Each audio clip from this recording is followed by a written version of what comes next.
নমস্কার প্রিয় দর্শক বন্ধুরা, Bengal job with star YouTube চ্যানেলে আপনাদের সকলকে স্বাগত জানাচ্ছি।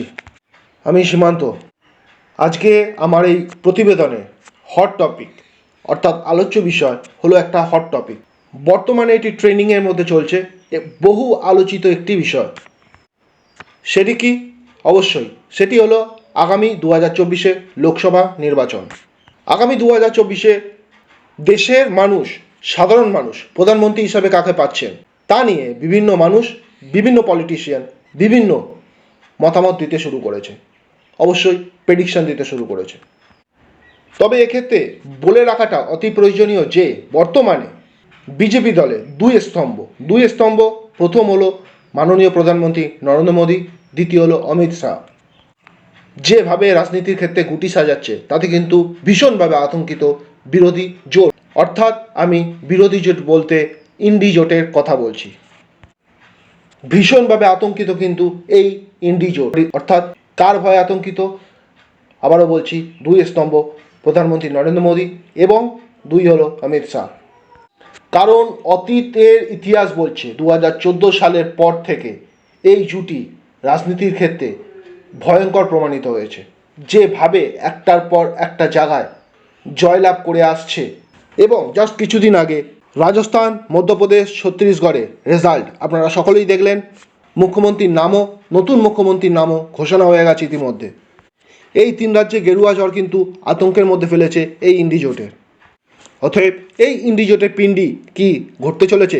শত কোটি টাকা প্রশ্ন, এবং সেই প্রশ্নের উত্তর তো সময়ই দেবে, অর্থাৎ আগামী ভবিষ্যতই দেবে। তবে দর্শক বন্ধুরা, বর্তমানে ইন্ডি জোট, এই যে ইন্ডি জোটের ঘরে কিন্তু একটা ঘোর সংকট, একটা কালো ছায়া একটা বিদ্যমান হাজির হয়েছে। আপনারা বুঝতেই পারছেন, আমি কংগ্রেস সাংসদ ধীরাজ সাউর কথা বলছি, যার বাড়ি থেকে পাওয়া গেছে 350 কোটি টাকা নগদ। অর্থাৎ এই কংগ্রেস সাংসদের ঘর থেকে মিলেছে কুবেরের ধন।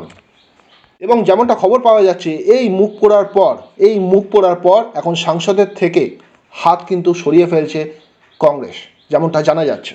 অতএব আগামী 19 তারিখ দিল্লির বৈঠকের আগে, দিল্লিতে আপনারা জানেন যে একটা বৈঠক হতে চলেছে ইন্ডি জোটের, এবং সেই বৈঠকের আগে কিন্তু ছন্নছাড়া দেখাচ্ছে এই বিরোধী শিবিরকে। এবং ঠিক তার বিপরীত দিকে রাজস্থান, মধ্যপ্রদেশ, ছত্তিশগড়, এই তিন রাজ্যে গেরুয়া ঝড় কিন্তু বিশাল কনফিডেন্স দিচ্ছে অমিত শাহ এবং নরেন্দ্র মোদী জুটিকে। এবং দর্শক বন্ধুরা, হয়তো আপনারা আমার সাথে রাজি হতে পারেন, নাও রাজি হতে পারেন। আমার অল্প ছোট্ট মাথা, অল্প শিক্ষিত বুদ্ধি যেটা বলছে, খুব ভুল না হলে আগামী লোকসভা নির্বাচনে দেশের প্রধানমন্ত্রী পদে আমরা হয়তো পুনরায় মাননীয় প্রধানমন্ত্রী নরেন্দ্র মোদী জিকেই দেখতে চলেছি। যেভাবে রাজনৈতিক ক্ষেত্রে এই দুই জুটি একটার পর একটা পদক্ষেপ নিচ্ছে এবং সেই পদক্ষেপে সাফল্য পাচ্ছে, সেখানে এটা ধরে নেওয়াই যেতে পারে দেশের মানুষ প্রধানমন্ত্রী পদে অবশ্যই নরেন্দ্র মোদীজিকেই দেখতে চাইছে। এবার আসা যাক আমাদের রাজ্য অর্থাৎ বাংলার কথা। আপনারা জানেন দর্শক বন্ধুরা, আগামী 24শে ডিসেম্বর কলকাতার ব্রিগেড ময়দানে অনুষ্ঠিত হতে চলেছে গীতা পাঠ অনুষ্ঠান। লক্ষাধিক কণ্ঠে, মুক্ত কণ্ঠে গীতা পাঠ হতে চলেছে, এবং যেখানে আমন্ত্রিত হয়েছে আমাদের দেশের প্রধানমন্ত্রী নরেন্দ্র মোদী এবং আমাদের রাজ্যে মাননীয় মুখ্যমন্ত্রী মমতা বন্দ্যোপাধ্যায়। এছাড়াও থাকবে বিজেপির অন্যান্য সব হেভিওয়েট বর্গের নেতারা। এইখানেই শেষ নয়, এরপরে যেটা হতে চলেছে সেটা আপনাদেরকে বলছি। আপনারা হয়তো অনেকেই না জেনে থাকতে পারেন, বা অনেকেই হয়তো জেনে গেছেন। যারা জানেন না তাদেরকে বলে রাখছি, ইতিমধ্যেই লোকসভা ভোটে বিজেপির নজরে কিন্তু এসে গেছে বাংলা। হ্যাঁ, ঠিকই বলছি, আপনারা ঠিকই শুনছেন, লোকসভা ভোটে বিজেপির নজরে এসে গেছে বাংলা। তারই ফলস্বরূপ আমাদের বাংলায় যেখানে শুরু হতে চলেছে ফেস্টিভ মুড, অর্থাৎ 25শে ডিসেম্বর থেকে 1 জানুয়ারি মাসের 1 তারিখ অবধি একটা ফেস্টিভ মুডে থাকি না আমরা বাংলার মানুষগণ, কিন্তু সেই সময় বাংলার বুকে আসতে চলেছে একের পর এক বিজেপি হেভিওয়েট নেতারা।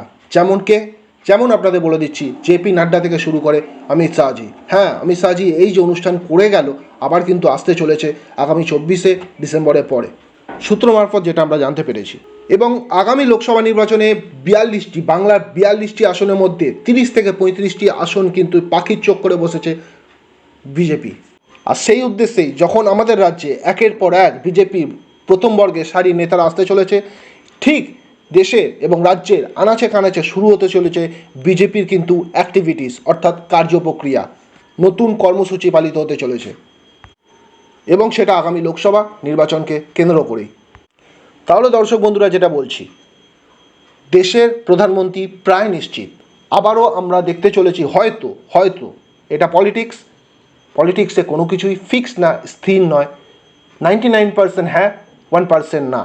হয়তো আমরা দেখতে চলেছি 99% মাননীয় প্রধানমন্ত্রী নরেন্দ্র মোদীজিকেই।